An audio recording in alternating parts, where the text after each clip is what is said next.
Alright. Hi everyone in the stream. I'll just project on the screen and start.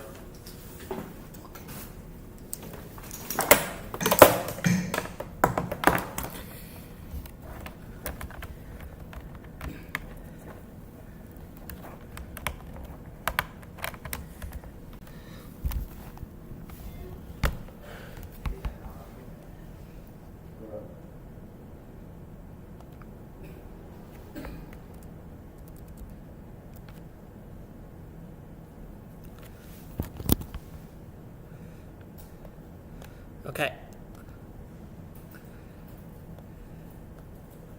If you can hear me on the stream, please let me know that you can, so that I'm not talking into the void.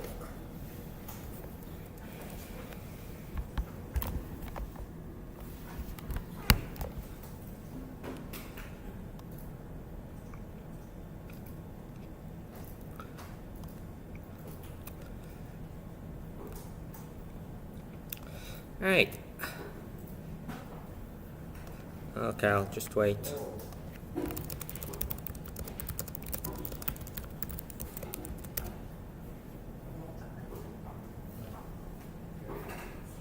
Okay, great.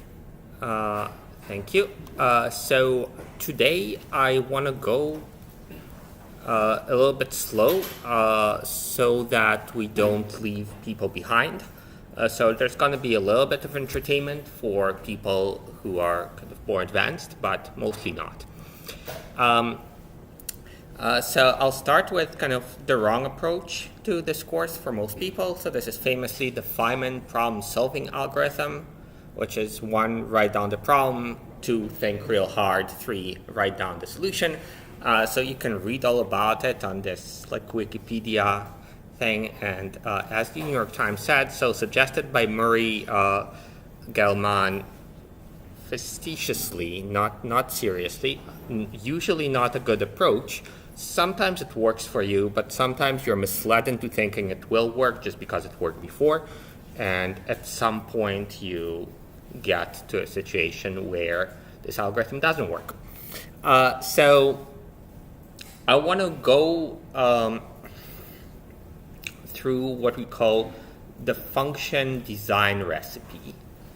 And this is basically a systematic way of solving problems so that you don't get stuck just thinking, oh, I'll just do the Feynman approach.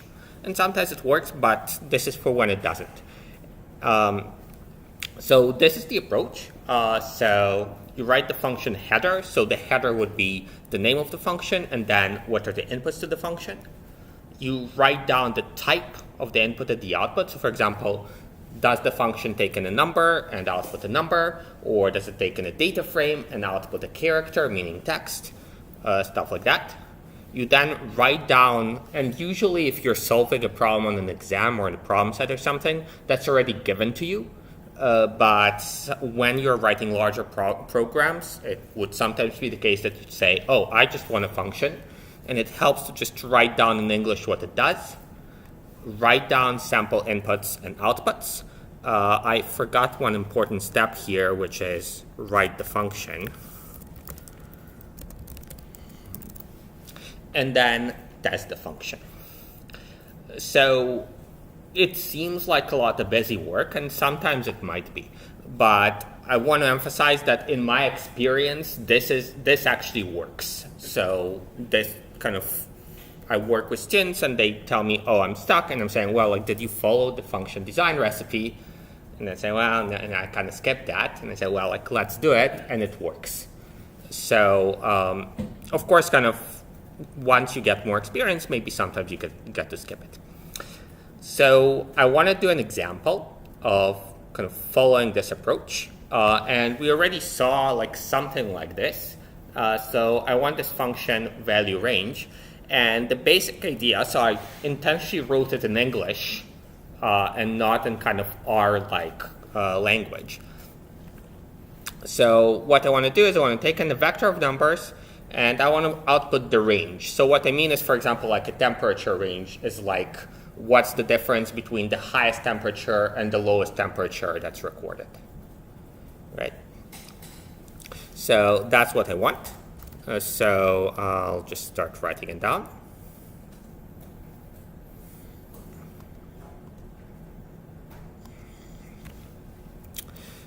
So in this case, the question did say that I want for the function to be named value range. And then I need to decide on what kind of input it takes. So it says a vector of numbers, so I'll just name it V. All right. So that's the first step. So I'll then write down what are the types of the values that the function takes in and returns. So takes in a vector of, so in R we say numerics, so a vector of numbers. And we'll say computes a number. So now we want to say in English what it does. And here, I think kind of the more specific you get, just the act of writing things down in English sometimes helps. So the more specific you get, the more of an idea you get of what you want. So maybe you'll start by writing, well, it's named the range, so I'll say compute the range of the values in V. And then I might start thinking, well, like what does range mean? So I might get more specific about it. So I might say, i.e., the difference between the largest and the smallest values in V. And kind of as you try to get more specific, like you say, oh, compute the range, what do you mean by compute the range? It might be that you just write down how to solve the problem, because the parenthetical there basically tells you what you need to do, right? Because it says like the difference between the largest and the smallest values in V. Well, like the largest is max of V, the smallest is min of V, done.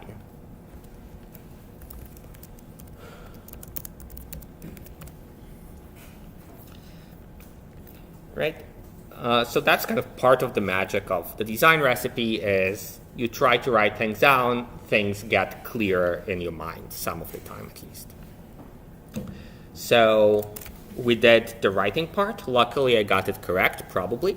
But an important part is to actually test it, right? So I would say something like value range. And then I'll give it some kind of number, some kind of vector, sorry. So something like this. And then what I'll do is I'll try to predict what it's supposed to be. So in this case, the range is 6, because that's the distance between -1 and 5.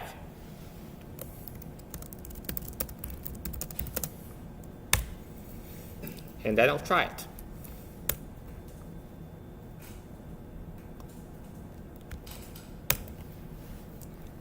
Lucky me, it is 6. So usually I want to try more than one example. So maybe I'll try something very large like this. So here I'll need to figure out, okay, so this is like 4 9s and a 5 at the end, right?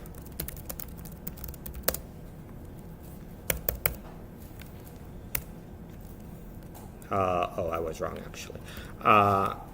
So because I forgot about the -1, I was just looking at the 5, and here really it's the difference between -1 and 10,000. So I'll just copy this. So this is a little bit dangerous because what I've done here, well, I'm pretty sure this is fine, but what I've done here is I first ran the function, then I got an answer, and I said, oh, this is what it was supposed to be, and then I just copied it there.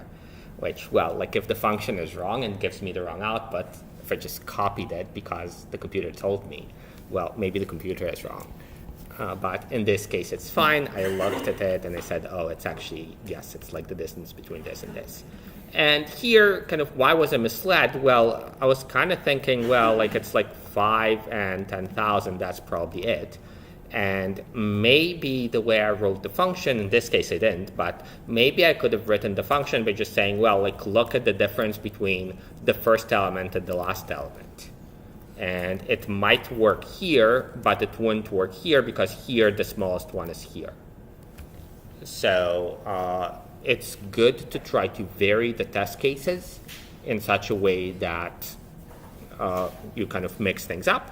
So in the same vein, you might like to say, oh, like what's going to happen if I just give it the one number, so just 2.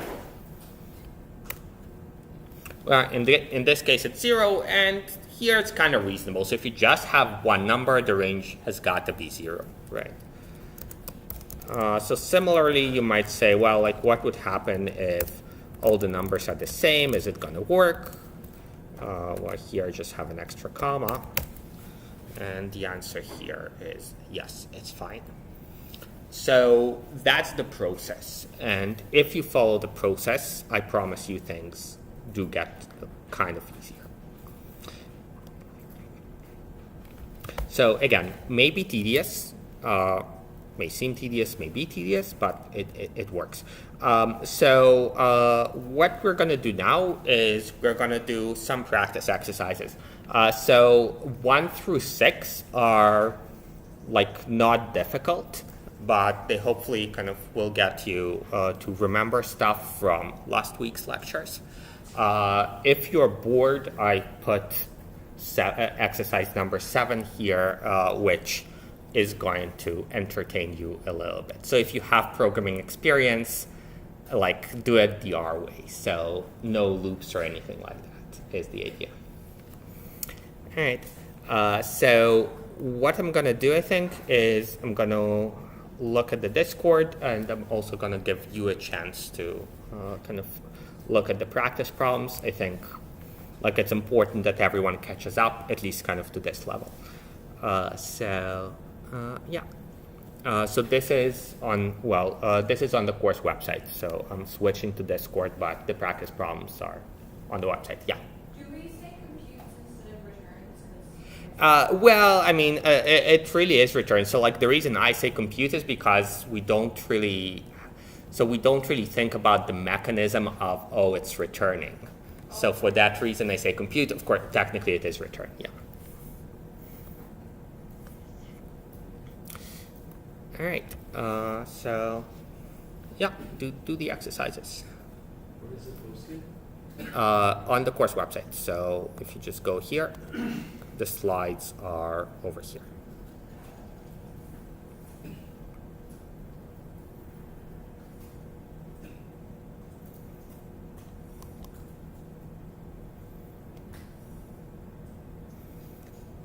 So I can try to make it so that I look at both, but the type is going to be really small. You should just go to the website.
All right.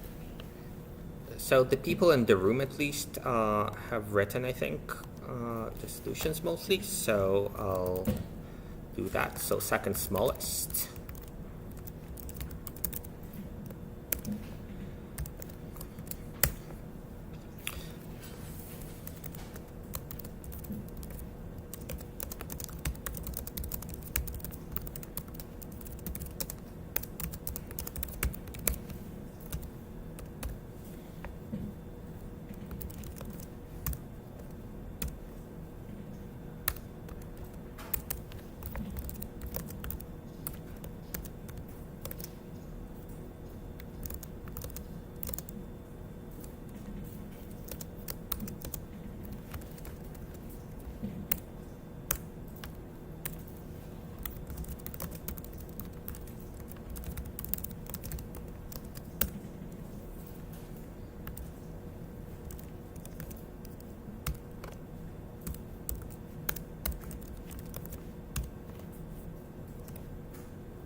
Your call is being connected.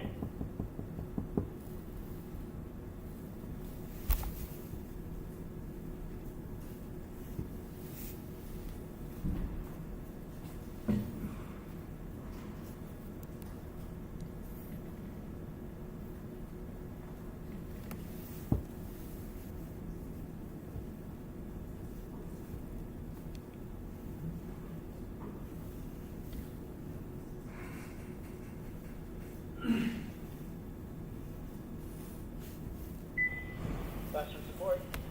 Hey, I'm in UC 161.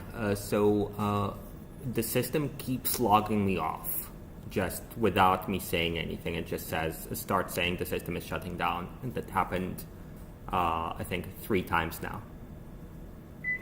Oh, okay. Let me reactivate it from my end. I'm sorry about that. I mean, it is active now, but it keeps logging out.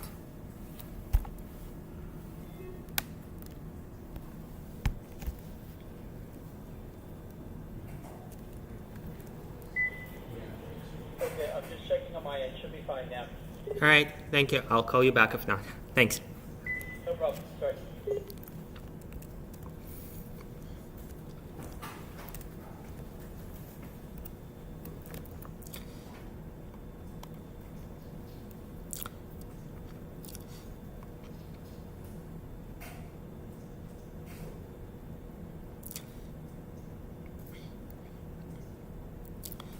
All right.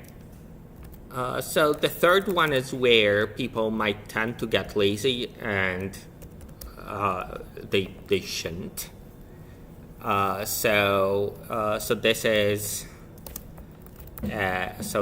create a new table with a column for Fahrenheit. Right. So we'll do like add F column or something. So here I need to decide on the name of the input. So let's say that I name it temps. And I'll write it down as the input is a data frame with a column. They say what it was named. So the column is temperature Celsius.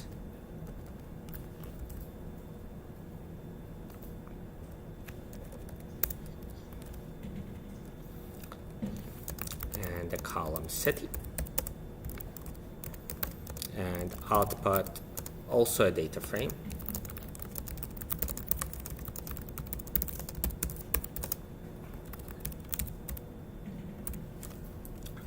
Right? So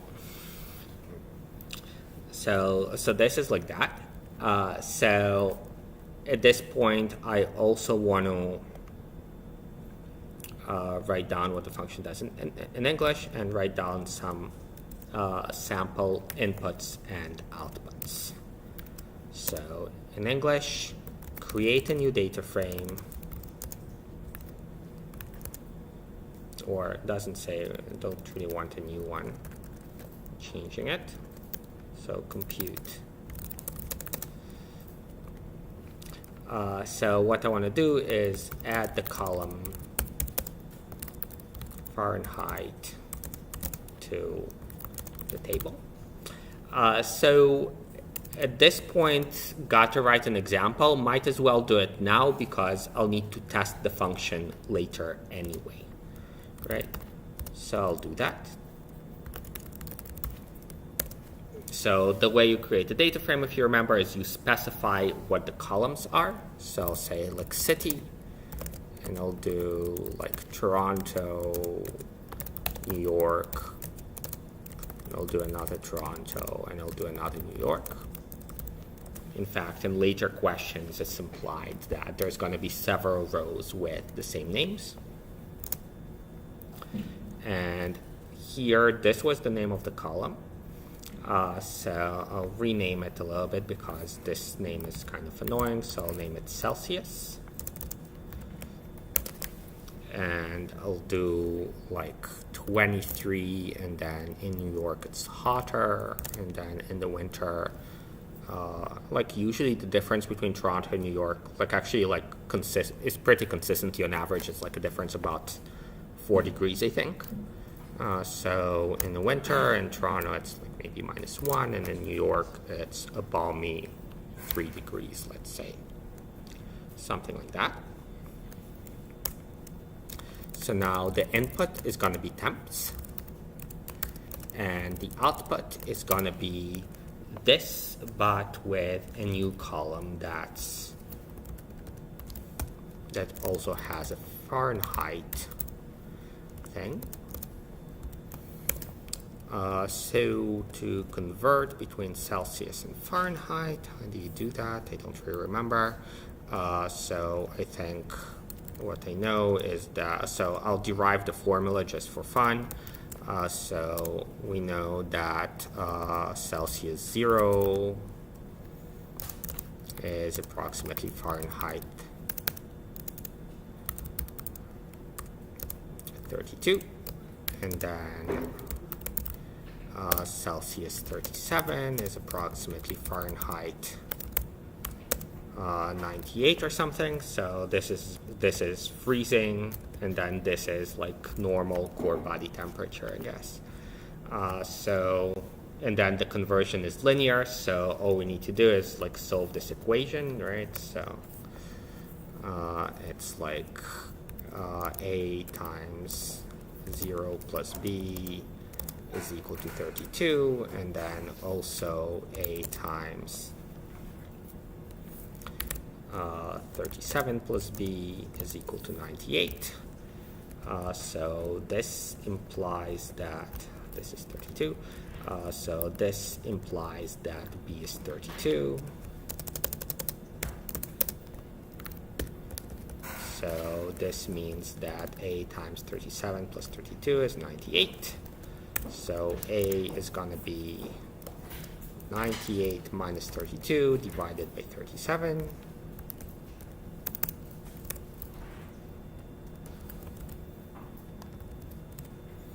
So that would be 1.78. So that would be the conversion. I hope I got it right. So 1.78 times Celsius plus 32 sounds about right. And now I can just compute what it should be. So it's going to be this times 1.78 plus 32. And that's going to be approximately like this. So just copy and paste this into the intended output. So this is again a little bit dangerous, but in this kind of case, what you're going to do, there's a formula, might as well use the computer in order to apply the formula. So that's the intended output. And again, just kind of computing this gives me an idea for how to write it. Now, the other part of it is I need to actually add this column Fahrenheit to the table. And here you got to maybe go back to kind of the previous material because like you know that we haven't covered a lot of material and it wouldn't ask you something you wouldn't know how to do. So you would maybe figure out, oh, that's got to be mutate. Or maybe like once you write it down in English, you can just Google or ask ChatGPT, I suppose.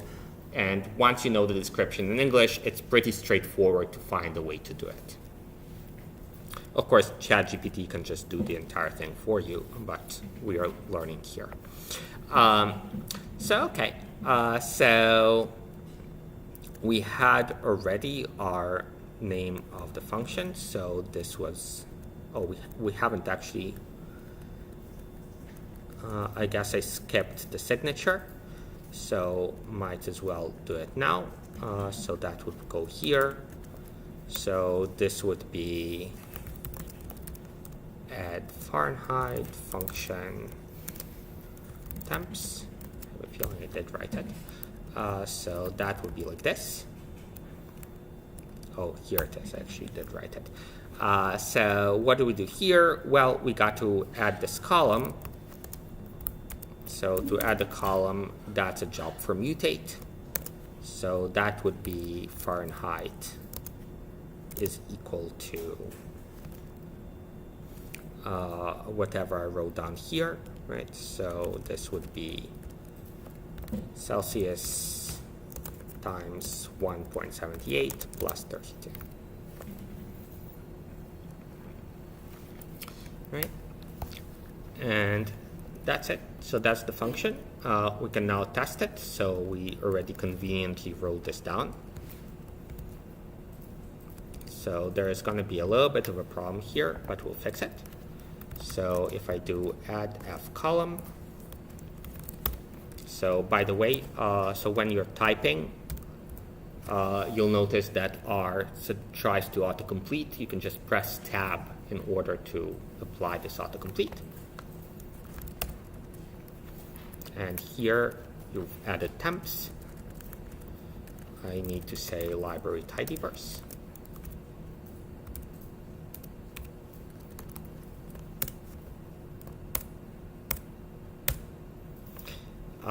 And here we got the problem, so it says object Celsius not found.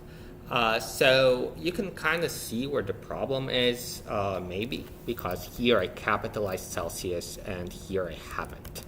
So that's the problem. So in general, it says like Celsius not found. What do? Well, you say, oh, but like I had the Celsius. Do I have a Celsius? You might check what's temps. And at this point, maybe you notice that it's capitalized, maybe you don't. If you don't, you might like to say, okay, like I know that I have a Celsius, so I'll just try to get the Celsius column. So if you remember, you can get it with $1. And you can try it, and R is going to say, nope, not there. So at that point, you might say, well, like what's there? And maybe then you notice that this is capitalized. This can be a little bit annoying, especially when you're starting out, but that's the problem. So what I'll do here is I'll change it to a capital C. And now I'll rerun the function. So before I do that, R doesn't know that I've updated the function. And now I can run it again. And now we've added the Fahrenheit column.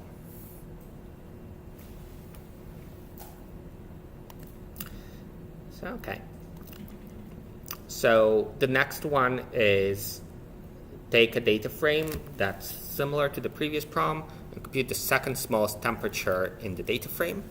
So that's the kind of thing that we've already done last time as well. And it's kind of similar to just getting the second smallest value, right? So the difference is that over here, what we're doing is operating on a vector, whereas now we are operating on a data frame. So one thing you can do is say, hey, like we already have a function that does the vector thing. So if we could only convert the column to a vector, we'd be done. And we can convert the column to a vector, right? So if you just say temps Celsius, what you get is a vector. So one possible way to get the second lowest temperature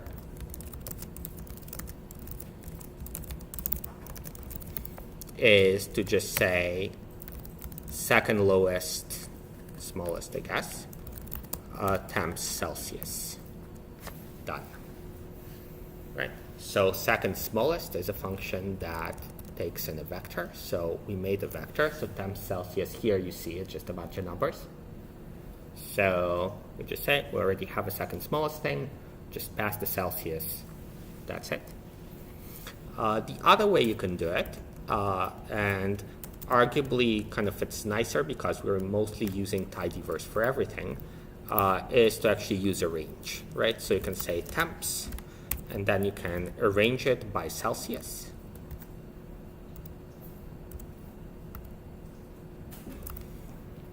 And now that you've done it, you want the second smallest one.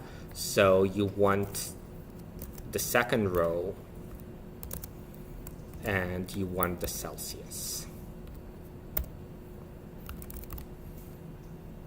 Right, so the same idea, except you're using a range. So a range, remember, sorts the data frame by whatever you're specifying there. So in this case, sorted by Celsius. So the second lowest temperature is now going to be in row number 2. And here we're saying I want row number 2 and I want the element of Celsius. So if you just want to use tidyverse, maybe this is the way. I would say that this is probably like more elegant, right? Because you don't need to like repeat Celsius, stuff like that. What this way does have going for it is that the next thing that we wanted to do was to get the city in which the second lowest temperature was recorded. And that one is annoying to do this way. You could, we've done it in lecture 2, but it's nicer to do it with a range, right? So all we need to do here is instead of getting Celsius, we get the entry at city, again in row number 2. So that would be the city in which the second lowest temperature was recorded. Does that make sense? I'll switch Discord for a second. Yeah. So, okay. So that's like that. So now we want the average temperature recorded for each city. So this is just a straightforward application of summarize, right? So if you know about summarize, that's exactly what it's good for. So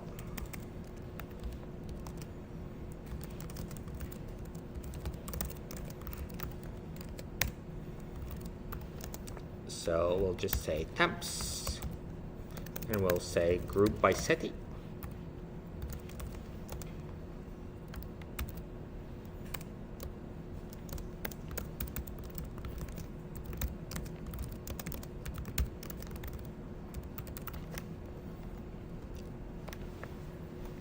And that's it, right? So what does this do? Computes the average recorded for New York, the average reported for Toronto. Why is that? Well, because this is temps, and then what we're saying is separately for this group of rows, so for the group of rows with city Toronto, and separately for this group of rows where the city is New York, compute mean Celsius. So we'll compute the mean between 23 and -1, and we'll compute the mean between 29 and 3.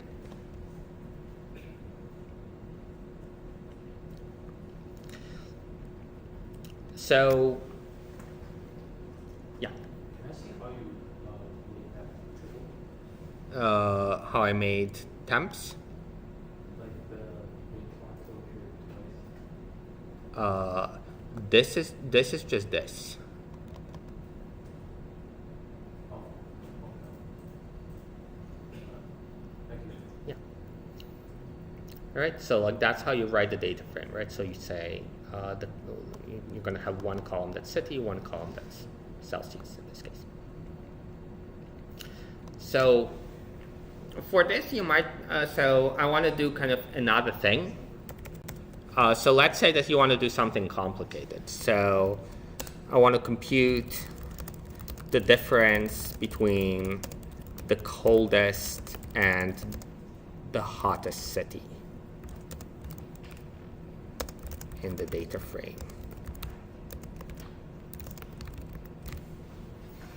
Right?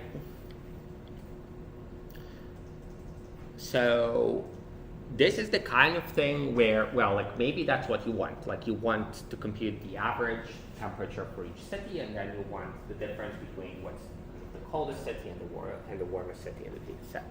And if you just start by looking at this problem, it might look a little bit intimidating because, you know, there's like the average is not there, and what's the hottest, what's the coldest. But if you've already done this, then it's kind of nothing, right? Because all you need is you just need to take this 16 and this 11 in this case and take the difference between the hottest and the coldest. Well, here there's just two of them, so it's not a big deal, but you could have multiple cities in principle, right? So what can you do? Well, one thing you can do is just say, okay, so this would be arrange cities.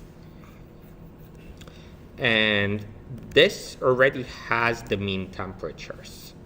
So, and we already have a value range function. So what we can do is we can just say, okay, I want the mean temp column. So this column from here. And then I want the value range of that. So value range is a function that we wrote before.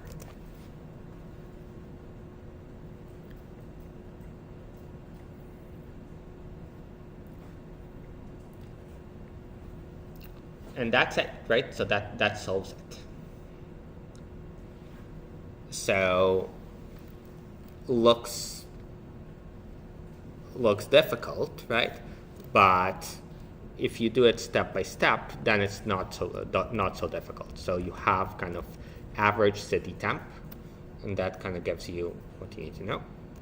And then here I happen to just copy this.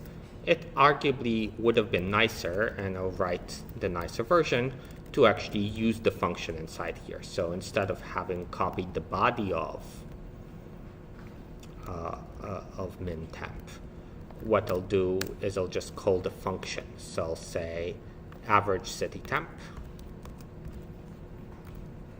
temps, then I'll get mean temp. So this I will check that it gives me just the temperatures. I need to run this function first so that I can then use it. So now I'll highlight this, get the mean temp, and then I give 1611 to value range, and that gives me 5. So the difference between the hottest city and the coldest city in that data set, which is just Toronto and New York. So I can now try it.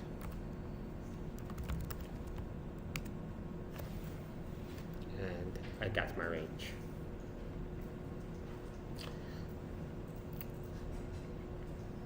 All right. So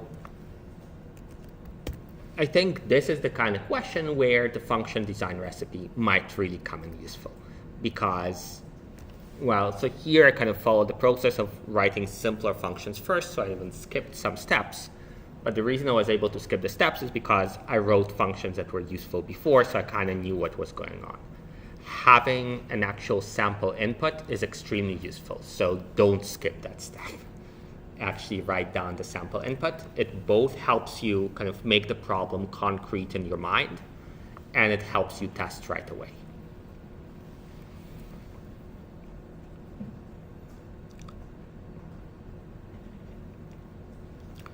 So that's like that.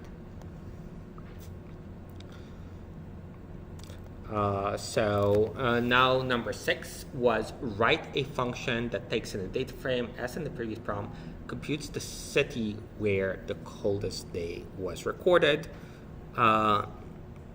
So I'll let you do it.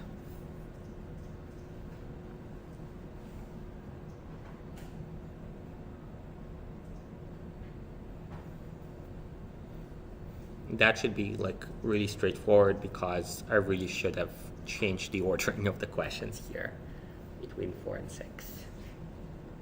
But just to make sure that everyone's in the same place, let's do 6.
Okay, so that was straightforward. You just change the 2 here to a 1, and that's it. So no big deal.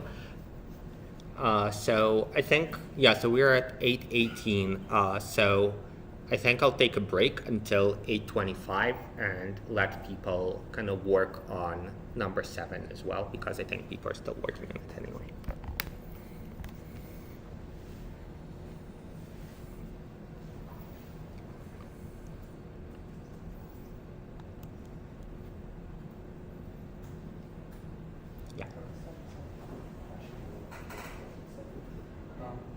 How do I isolate my cases by isolate one of the country and I just take the number of years the countries have?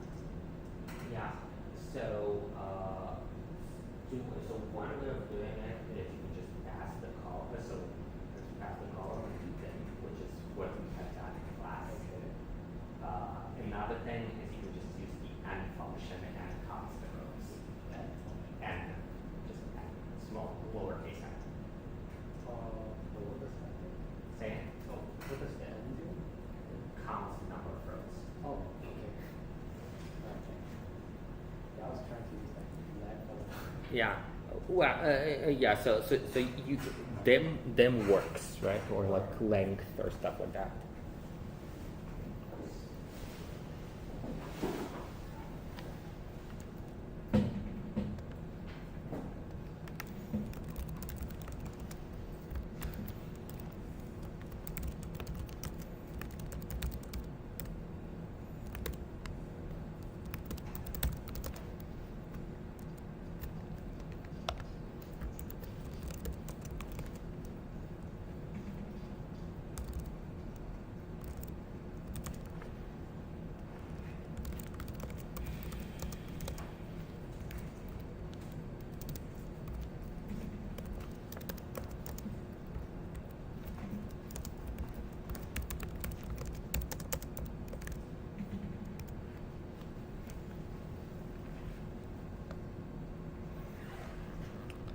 Yeah, so this is kind of the easiest way to count the number of rows in something. So here, for example, I just took the rows where the year is 1952, then a group by continent, and then for each group of rows, n, like this, counts the number of rows. Oh, So I didn't tell you about it before, I think, but like, how could you make it without it? Well, here's a silly way. you just assume all the countries have like their years that the government goals. So here what I can do is just this, Yeah. and then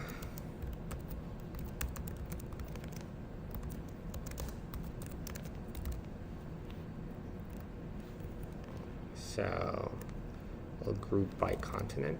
Oh, it's already grouped by continent. So what I've done, Oh, I see. so just added a column of ones, and then group by continent, and then sum up one, and that's going to give you the end. Oh, wow.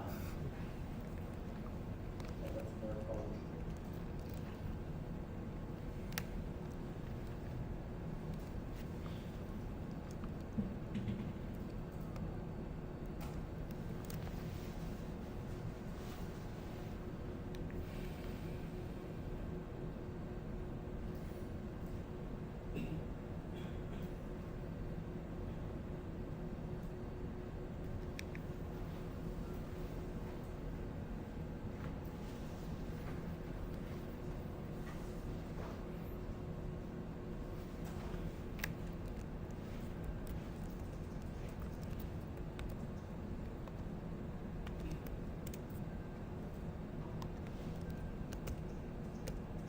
By the way, so that I also haven't told you, so I can switch between previous commands by just pressing up and down.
So, okay, let's do this. So what we wanted here is the increase in life expectancy per year for each country. So So the specification here is given anyway, so that part is fine, right?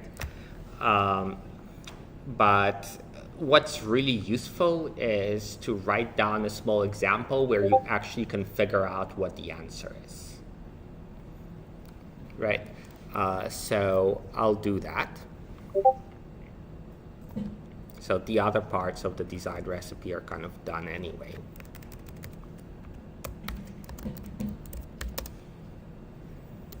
So I'll define a small gapminder-like dataset.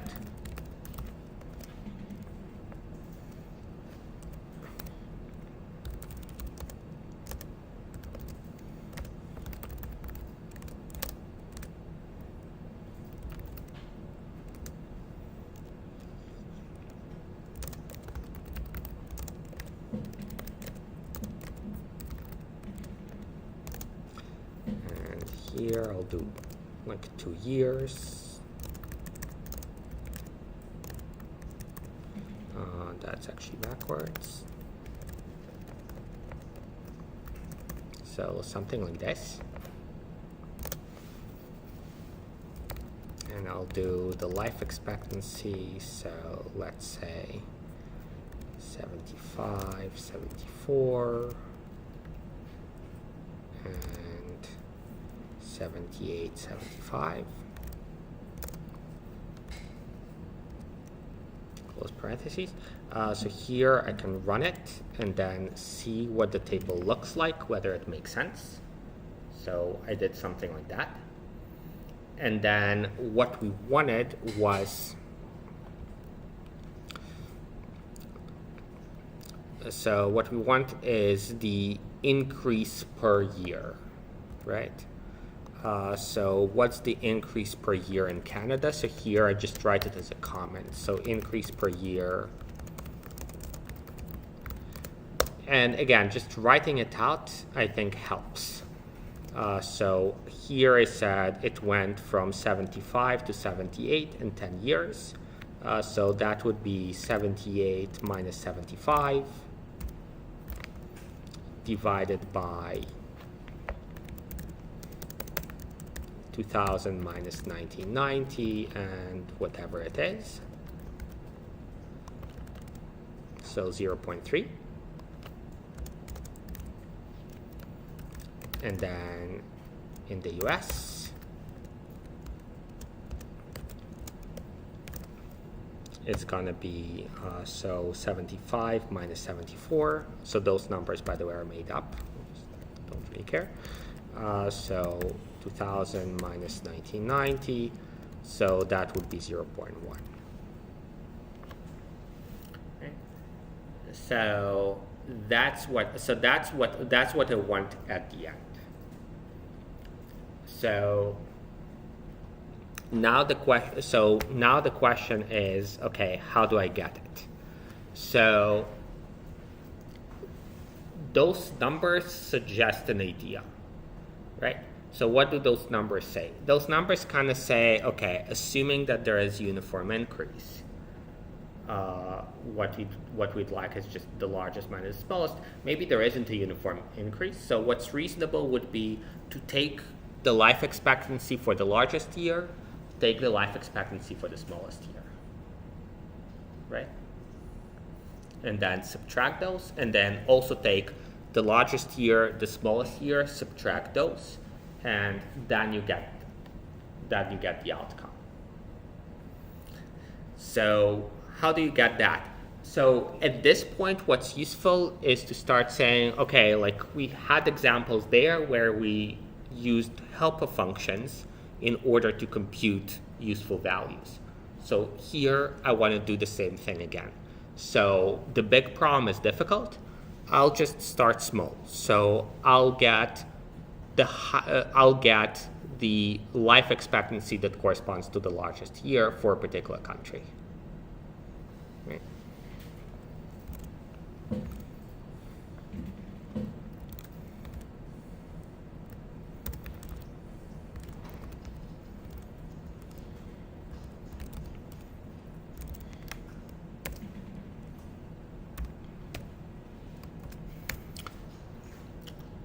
So how do I do that? Well, we've done it. Arrange by year and get the last one, or arrange by minus year, get the first one. So I'll do G, and I'll do arrange, do minus year, so latest year is now going to be first. Get the life expectancy in the first row.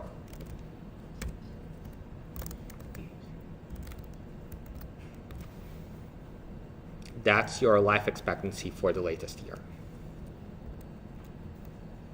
So I wrote the function, I'll test it.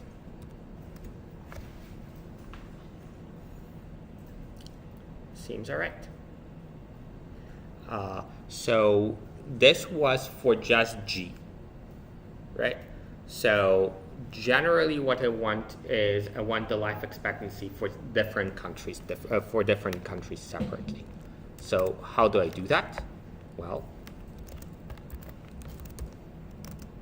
group by country, and now for the rows for Canada, it's going to compute separately. For the rows for the US, it's going to compute separately.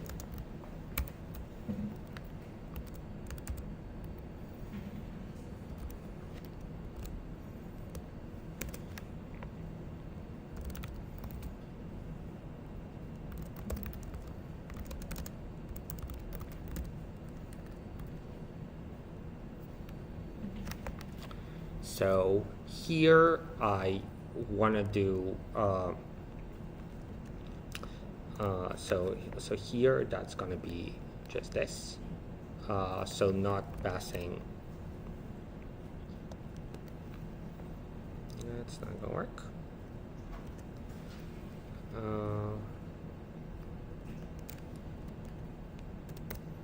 Okay. Maybe that wasn't the greatest plan.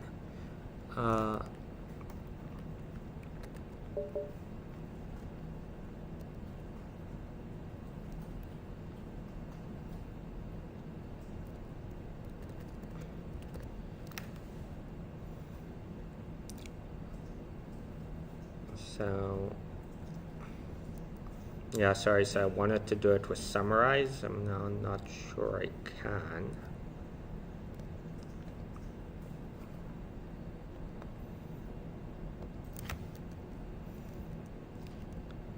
Yeah, I think I got to do it, so I can't really do it like this. So here I'm still gonna group. So I'm gonna group by country, and then I'm gonna do this.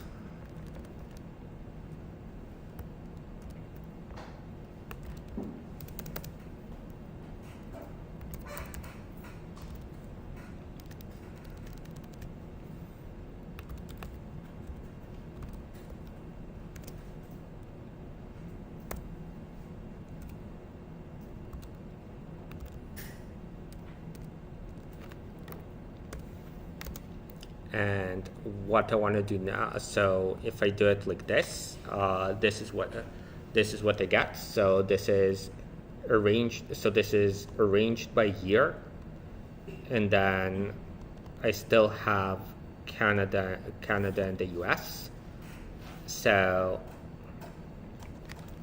now what I want to do is I want to make a function that just takes the first element of so the first element of life expectancy.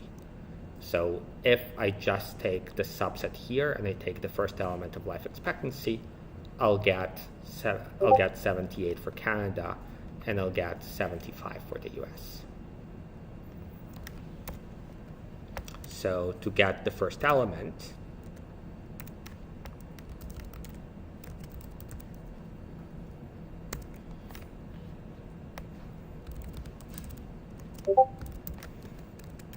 I'll just get the first element like this.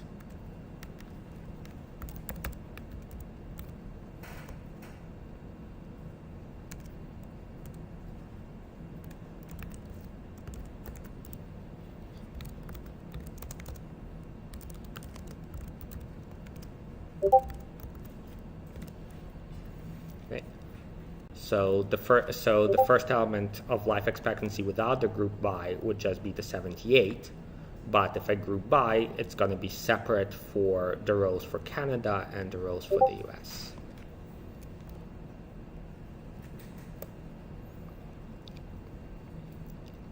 So that's like that.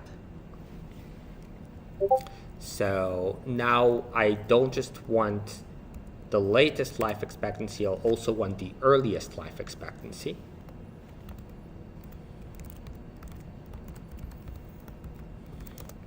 And that's going to be the last element of life exp.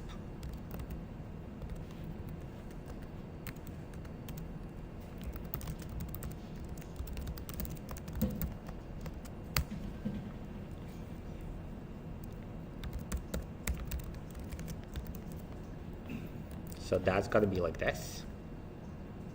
So I'll test that this works. So now I have my latest life expectancy, I have my earliest life expectancy. I also want just the earliest year, latest year. And the earliest year would just be the smallest year.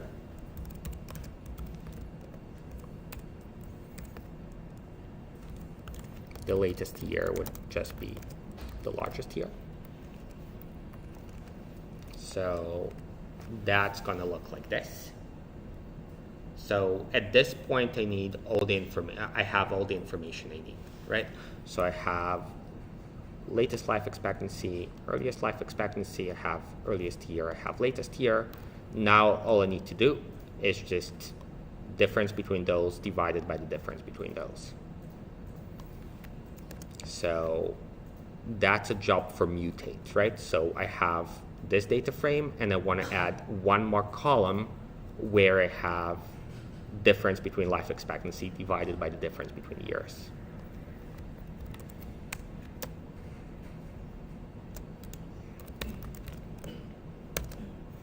So that would be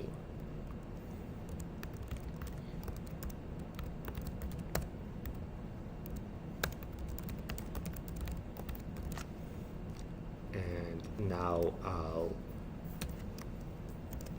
do latest year minus earliest year.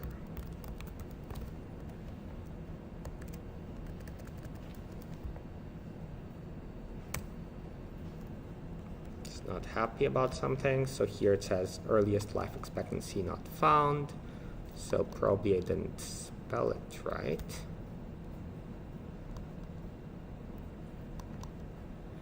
So here, by the way, you see that if I click on this and highlight it, it'll also show me the other occurrences.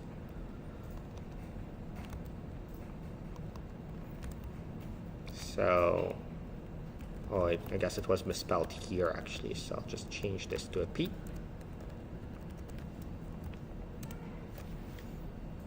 And that will give me, so I didn't, so I'll name it, so here I just named it this automatically, so I'll name it something short.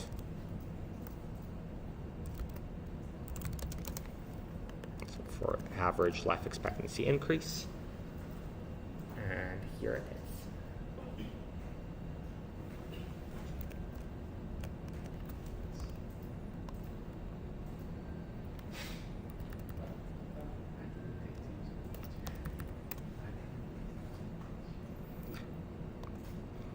All right. So I want to identify kind of what, so like not easy, right? So what was difficult about it? Well, basically what was difficult about it, I think, mostly is coming up with a step-by-step plan. And we did that. So once you come up with a step-by-step plan, it's just a matter of asking, okay, like, is it a job for summarize? Is it a job for mutate? Is it a job for filter? Right? So the plan was to compute this kind of thing. So is computing 78 a job for summarize, filter, or so a job for summarize or filter? Well, the answer is it's a job for summarize because there can be multiple rows for Canada, but just one answer per country. So anytime it's like that, it's a job for summarize. So then it's a question of how do you do it? Well, obviously you group by country because you want one answer for Canada, one answer for the US. And that means that you kind of get this. At this point, like, this is really a difficult thing because you need to somehow figure out how to get the life expectancy that corresponds to the smallest year. And here you have to think of a trick of, oh, like if we arrange, then we can get the first element. So that's genuinely difficult. Yeah. We don't really need a range, right? We just switch those two. You do, because the first element relies on the order. We can just switch those two. Switch, which? Like earliest year equals first L life expectancy. Well, I mean, if you assume that, like basically here, if you assume that a range wasn't needed because the rows were in a particular order, it's kind of, well, maybe you don't need it because Gapminder is already arranged in some order, which it is. But if you don't want to rely on it, then you got to do a range. But you're right, that if you rely on the ordering which was in Gapminder, then you can get away with not arranging. Yeah, I mean, a range is sort, except kind of sort in R sorts a vector, whereas a range sorts the rows in a data frame. Yeah.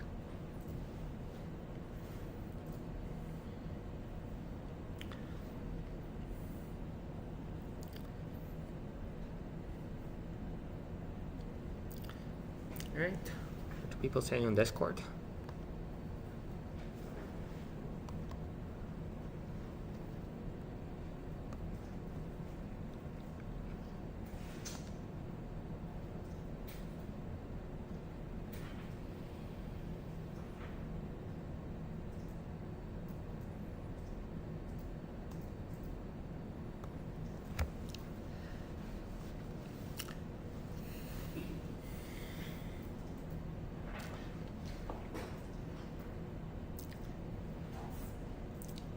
All right, so more homework is coming very soon, don't worry. And then I think the plan for the rest of August is, so we'll have maybe one or two more in-person lectures. So Thursday is in person. I think next Tuesday is in person, but might not be. And then later I plan to be away, so it's gonna be just online. And then, so we'll do kind of a couple of problem sets. So we're basically done with kind of the tools that you need in order to manipulate any kind of data frame. So it's just a matter of practice now. And then I'll post a project that's going to be due basically like the last day before classes start in about 10 days.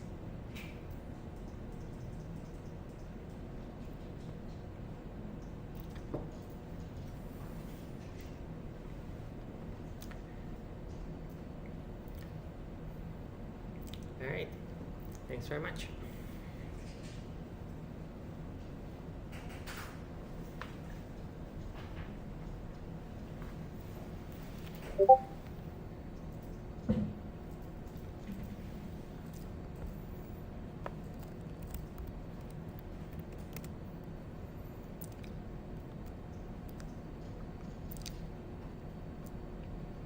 Okay, bye everyone. I'm stopping the stream. I'll stay on Discord for another couple minutes.